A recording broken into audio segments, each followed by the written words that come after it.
Amigos, gracias por acompañarnos el día de hoy. Me da muchísimo gusto porque tengo invitados especiales y más porque se trata de un tema que, bueno, aquí en San Luis Potosí la verdad que queremos muchísimo porque forma parte de la cultura que tiene San Luis Potosí y forma parte de la cultura que tiene nuestra Huasteca Potosina, y es el Museo Edward James, que se encuentra en Xilitla, San Luis Potosí. ¿Y quién mejor que, pues bueno, tenemos al director del Museo Edward James, Antonio Acosta? ¿Cómo estás? Hola, muy buenos días. Y también pues a una de las también que formó parte del proyecto que tiene que ver precisamente con este Museo Edward James, también Javier Acosta. ¿Cómo estás? Muchas gracias. Bien. Qué bueno que me acompañe, qué bueno que me acompañe. A ver, vamos a comenzar contigo, Javiera. Platícanos cómo es dar con este proyecto, cómo se gesta este proyecto, porque si bien todos conocemos aquí a Edward James, el que antes llamábamos el inglés, el castillo del inglés, que era como lo conocíamos, no le poníamos nombre, pero ahora afortunadamente, pues bueno, también el tiempo nos ha dado esta oportunidad, ¿no? De conocer a este personaje que pues se encantó con San Luis Potosí, que se encantó con la selva de Xilitla, que se encantó con todo este pueblo que a final de cuentas es un pueblo mágico. Así es. Bueno, pues muy contenta de haber formado el proyecto de creación del Museo Edward James. Me tocó ser la directora general de esa parte, pues ahora sí del planteamiento del proyecto general y todo lo que conllevó, ¿no? Y ¿cuánto fue el proceso, digamos, del proyecto? Mira, en sí fueron 2 años. 2 años. 2 años que se estuvo trabajando. Todo esto nace en el momento en el que yo conozco a Mario César Ramírez. Que es uno de los inversionistas precisamente. Sí, así es, muy importante. En conjunto con Plutarco Gastelum. Y bueno, pues empezamos a platicar del proyecto, todo esto. Y pues se va dando, ¿no? Tuvimos varias pláticas. Yo lo conozco a él desde que yo estaba en el Museo Francisco Cosío. Claro. Pero bueno, pasa un tiempo. Después, ya estando en el ferrocarril, volvemos a retomar. Okay. Volvemos a retomar y ya se empieza a hacer todo el desarrollo del trabajo. Y realmente pues ha sido un proyecto muy importante, muy interesante, y pues que ahora es un gusto poder verlo ya como una realidad, ¿no? Claro, que supongo que tiene muchísimas connotaciones icónicas hasta cierto punto el museo. Sí. ¿Cuál fue la base principalmente para, digamos, crear este museo de Edward James? Bueno, mira, este museo... Ya teníamos el Leonora Carrington, que también es parte importante, pero yo creo que gira todo con base a Edward James, ¿no? Sí, sí. Bueno, Xilitla es un lugar muy representativo por el Jardín Surrealista de las Pozas. Claro. Entonces, hasta cierto punto se sentía como un vacío en el recorrido al Jardín de las Pozas y no saber mucho más allá de dónde nace, quién es el personaje que lo crea, que lo hace, ¿no? Entonces, es en ese momento en el que caemos en cuenta, ¿no? Pues el museo... Yo lo planteé como un museo monográfico, es decir, dirigido a un personaje que es Edward James, y obviamente el guión museográfico pues es histórico. Es histórico porque va a darnos toda una historia acerca del personaje, de dónde nace, quiénes son sus padres, quiénes son sus hermanos, quiénes tenía relación con el rey Eduardo o no. Muchos detalles, ¿no? Que pues a lo mejor los hemos escuchado, o mucha gente a veces iba, lo veía y decía, ay, estas estructuras maravillosas, pero no tenía ni idea de más allá.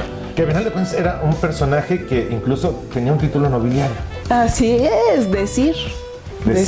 Exactamente. Entonces, creo que el museo despeja muchas dudas y nos amplía un panorama, ¿no? De hecho, el primer eje pues se llama Panorámica del Inglés, y pues te da esa visión general. ¿De quién era él? De quién era él, de dónde nació, de dónde creció, a dónde fue a estudiar, hasta una parte de su parte adulta de su vida, en donde él ya empieza a estudiar poesía y empieza a escribir, ¿no?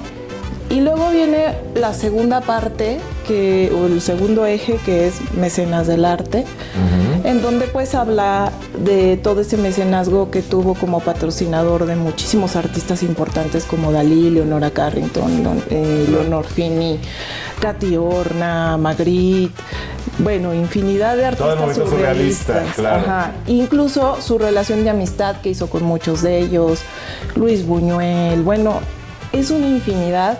Y aparte, dentro del guión te encuentras muchas sorpresas, o sea, de anécdotas, cosas que sucedieron y que también estaban pues, por ahí, pero no muy aterrizadas. Y luego tenemos el tercer eje, que lo refleja a él como un personaje más humano. Él siempre no tuvo una familia como tal, pues conformada normal, ¿no? Digamos, se crió mucho con sus nanas, con gente que lo cuidaba, pero que no tuvo a su papá, a su mamá, y él pues se encuentra en Plutarco, que era un amigo muy entrañable, o fue un amigo muy entrañable de él, y en la familia de Plutarco, pues a su familia. Claro. Y aquí Toño nos era quien cuidaba precisamente Así es. Toño ayer en otras entrevistas comentaba que la familia lo adoptó a James, pero en realidad yo creo que se adoptaron mutuamente y fue algo muy padre, muy bonito que sucedió y que está plasmado también en el museo porque es una parte importantísima de la vida de Edward James. Claro. Y luego viene ya, por último, la parte de el eje de constructor de sueños, en donde habla de cuando él llega a Xilitla, el por qué llega a Xilitla, la búsqueda de las orquídeas salvajes, que a él le encantaba esa flor. Y entonces en uno de sus viajes que él estaba realizando, pregunta dónde se daban esas flores de manera natural. Y le comentan pues que en Xilitla específicamente, en dónde, y es así como llegan a Xilitla en compañía de Plutarco y empiezan toda esta aventura, toda esta formulación de lo que es el jardín. Y pues son puntos súper importantes, ¿no? Encontramos documentos, moldes, los que hicieron las estructuras del jardín surrealista y muchísimas cosas que la gente cuando vaya pues se van a sorprender. Claro. Justo esta parte voy y aquí quiero que me platiques, Toño. ¿Qué nos va a mostrar? ¿Qué nos va a mostrar? Perdón que te diga Toño, pero es que ya Toño ya tenemos ya algunos añitos de bastante, sí. y Antonio Acosta, platícanos. Justamente, yo no sé si llamarlo así, corríjanme, pero así que vamos a poder encontrar también reliquias de Edward James, no sé si llamarlas de esta manera, cosas que, digamos, él utilizó, que él planeó, documentos que están escritos por él. Vamos a poder encontrar estas cosas para conocer un poquito más este personaje, porque bien lo dijo Javiera, íbamos al jardín, a las pozas, y veíamos todos estos pues edificaciones que parecían no terminadas de construir, que algunas supongo que pues no se terminaron, pero hay algunas otras que quizás fueron concebidas así desde su inicio. Pero platícanos, ¿qué podemos encontrar precisamente en este Museo de Edward James? Bueno, lo que dices del jardín es muy interesante. Es un proyecto que iba creciendo a medida que sucedía. Y incluso se menciona que estaba construida una estructura y ya se le había ocurrido otra.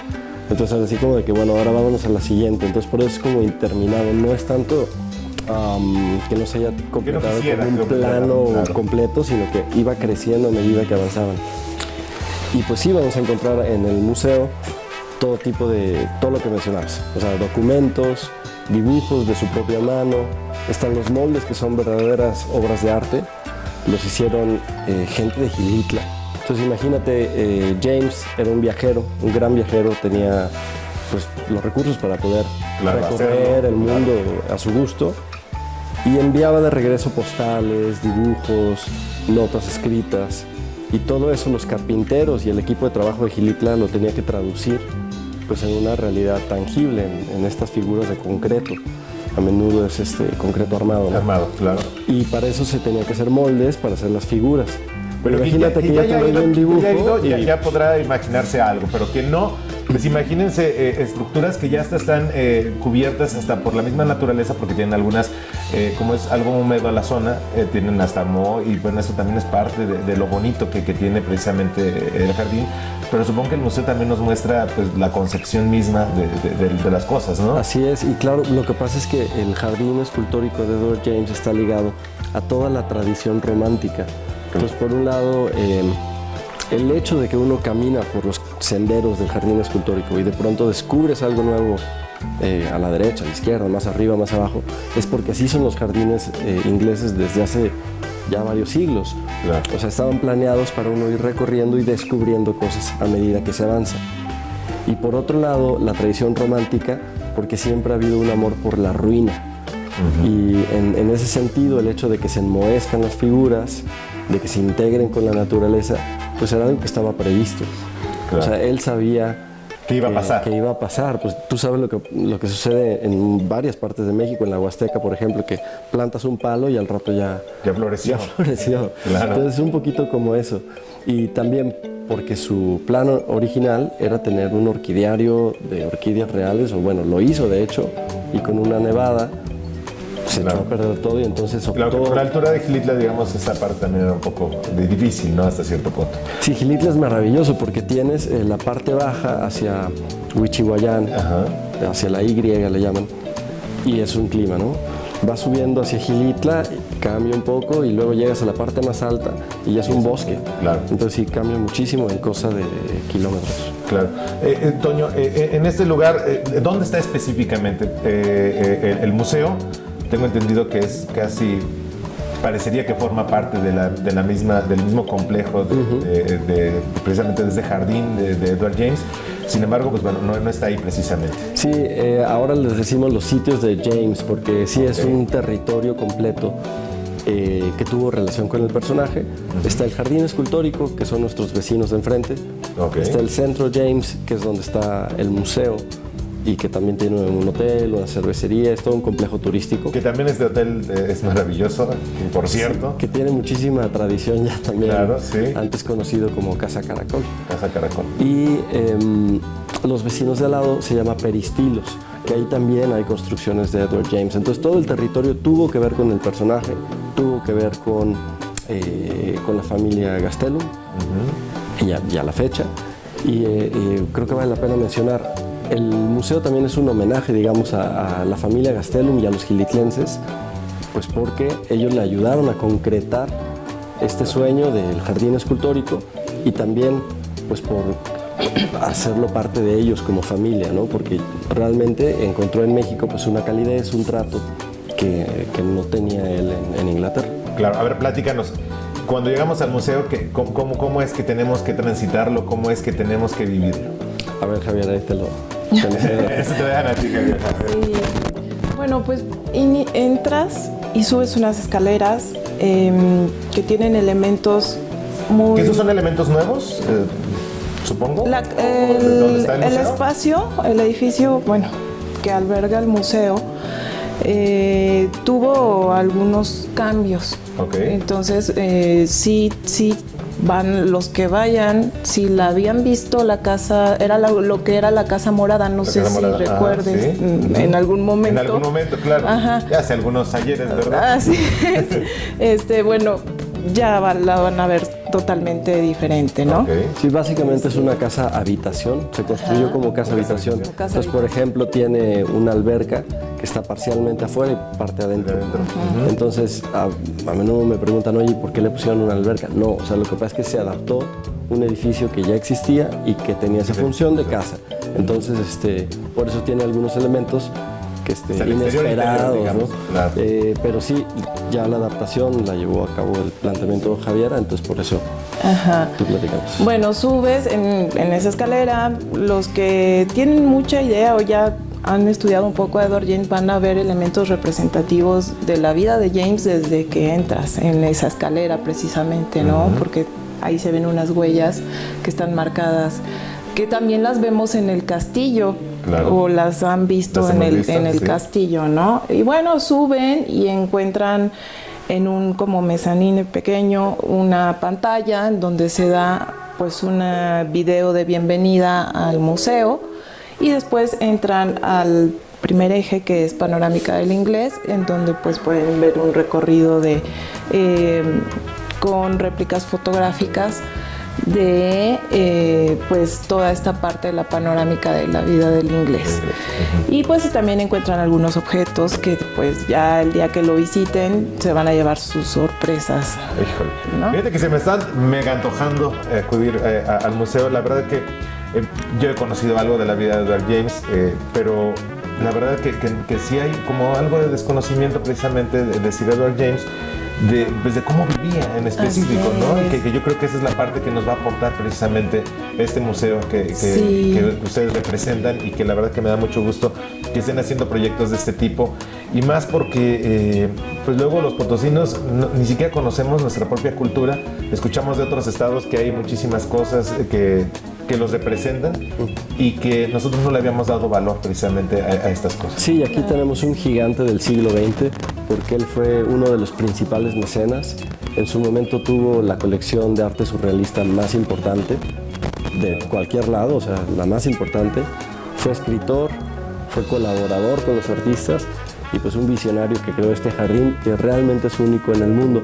Hay algunos otros que les llaman también jardines surrealistas, pero este es el más importante, sin duda. Claro, claro. De hecho, ya Gilitla se considera como un lugar surrealista en su totalidad, ¿no? Sí. Y bueno, al final de cuentas creo que todo el proyecto te lleva, te digo, a un recorrido solito, o sea, de la mano, porque vas pasando de eje a eje y vas viviendo la historia de la vida de Edward James. Claro. Y al final, bueno, esto no lo había mencionado, pero tenemos una sala inmersiva que se llama Seclusia, y es como entrar a la mente de Edward James. Entonces esto es como la cereza del pastel después de hacer ese recorrido que te lleva de la mano, en el cual está compuesta la colección por cajas de luz, por moldes, por documentos, por fotografías, por pintura, porque hay un cuadro muy importante ahí. ¿Ya lo mencionaste? No, contamos con un cuadro de la autoría de Edward James, y al parecer tiene colaboración de Leonora Carrington, que fue su tutora, digamos, en asuntos de pintura. Fueron grandes amigos, y hay un cuadro ahí que parece que tiene toda la mano. Por lo menos lo pintó muy de cerca con ella, porque las figuras, la composición, los colores, muy Leonora, ya lo verán, pero es un cuadro muy interesante. Digamos que aquí la recomendación sería primero visitar el museo y luego pasarnos al jardín para entender mucho mejor qué es lo que estamos viendo. Se complementan totalmente. Sí. Creo que si ven el jardín y después pasan al museo, se van a llevar toda una experiencia, pero no creo que sea necesario a lo mejor invertir un orden o no, pero o inventar uno. Ajá, sí, o sea, creo que realmente si van y ven el jardín y luego ven el museo, se llevan toda una experiencia completa de la vida de Edward James, del jardín, de mucho, ¿no? Y los moldes tienen mucho más sentido, yo creo. Una vez que uno ve las estructuras, lo ves los moldes y dices, ok, esto es lo que se logró construir con ese molde, ¿no? Entonces, esa relación es importante entre el jardín y el museo. Claro. Y bueno, pues simplemente seguir haciendo esa invitación a que asistan y que se den esa oportunidad. Estábamos hablando, de la sala de Seclusia, y de ahí salté a otra cosa, pero sí, esta sala inmersiva es un punto esencial en el proyecto también de el Museo de Edward James. Toño, ¿por quién fue hecha la experiencia inmersiva? Los artistas digitales encargados de esta propuesta se llaman Null Pixel. Ellos son de Salamanca, y han tenido proyectos en varios países de alrededor del mundo. La propuesta es creativa, es decir, es una interpretación, sí, a partir de investigación, o sea, se echaron un clavado a conocer el surrealismo, a Edward James, a investigarlo, pero la experiencia para el público no es histórica, o sea, es decir, no es un proyecto donde uno aprenda algo, o no es educativo, es artístico. Claro. Entonces, más bien es una experiencia inmersiva, audiovisual, envolvente, que creo que le va a gustar mucho, sobre todo al público joven, porque es impresionante. Sí, y la sala es muy grande, entonces te da una experiencia totalmente diferente, ¿no? Entonces, pues altamente recomendable que puedan acompañarnos ahí en la visita. Bueno, yo no estoy en el sitio, pero Toño sí va a estar. Claro. Y pues bueno, dejar eso, ¿no? Esa invitación abierta y seguir comentando un poco, pues de que curiosamente hace rato mencionabas tú si Edward lo pensó esto, ¿no? Yo creo que él en ningún momento pensó como que, ay, voy a hacer un jardín, ¿no? Él dijo, sí, incluso hay un comentario que está en la página de Facebook donde dice, voy a hacer un lugar con estructuras para que después piensen que sí existió alguna civilización aquí, ¿no? O sea, entonces, eso eran datos muy curiosos de simplemente de la naturalidad con la que vivía el inglés, ¿no? Y toda la relación de su forma de vida que siempre llevó. Entonces, este museo refleja eso precisamente, su naturalidad, su vida, su historia. Entonces, pues ahí está, y ahí está la invitación para que nos acompañen. Javiera, Antonio, muchísimas gracias por haberme acompañado. Espero que a la gente, pues bueno, pues le empiecen a dar ganas precisamente de ir a este museo, y que además de que Xilitla nos ofrece muchísimas ventajas, es un lugar hermoso, tiene un clima que pese a la altura, la altitud que tiene, pues bueno, es algo fresco en algunos momentos, pero en otros pues también el calorcito está bastante bueno, y tiene muchísimos atractivos, y nada mejor que visitar el museo si es que nos encontramos en aquel lugar. Sí, vale muchísimo la pena pasar un par de días por lo menos, o hacer una gira por la Huasteca, no sé, comenzar aquí, irse por Tamazopo, o al revés irse como para el Naranjo, y luego, o sea, uno puede pasar varios días en la Huasteca viendo cascadas, cuevas, parajes naturales, y ahora en Xilitla puedes pasar al menos un par de días con los museos que hay, con el jardín escultórico y pues toda la oferta turística. Claro, Javier, muchísimas gracias. Gracias a ti, muchísimas gracias. Por lo pronto, usted quédese en nuestras redes sociales y no olvide consultar a nuestro periódico impreso. Nos vemos y escuchamos en la próxima.